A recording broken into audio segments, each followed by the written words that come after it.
آپ کو ہمیں کرنا پڑے گا.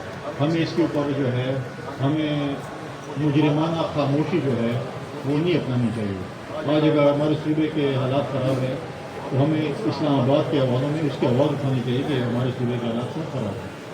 آج وہاں پر جس قسم کی سچویشن ہے مجھے بڑے افسوس سے کہنا پڑتا ہے کہ نہ میں اس کو کسی میڈیا میں دیکھتا ہوں نہ کسی اخبار کے آرٹیکل میں دیکھتا ہوں. اگر میں تھوڑا بہت دیکھتا ہوں تو کسی سوشل میڈیا میں دیکھتا ہوں کہ ہمارے صوبے کے یا میرے علاقے کے حالات خراب ہیں. ورنہ ہر جگہ اس چیز کی جو ہے وہ بلیک آؤٹ ہے. بلیک آؤٹ کرنے سے آنکھیں بند کرنے سے امن نہیں آئے گا. جب تک ہم اس کے لیے آواز نہیں اٹھائیں گے, اس کے لیے جدوجہد نہیں کریں گے امن کے لیے, تو اس کا مطلب یہ ہے کہ ہم اور چاہتے ہیں کہ ہمارا خدا نخواستہ صوبہ سچویشن میں آ جائے جو کہ ماضی میں تھا. تو ان شاء اللہ تعالیٰ وہ ہم نہیں ہونے دیں گے. میں زیادہ آپ لوگوں کے درمیان حائل نہیں ہونا چاہتا. میڈیا کے دوستوں کے ساتھ اکثر جو ہے بعض وقتاً جو ہے وہ بات چیت چلتی رہتی ہے.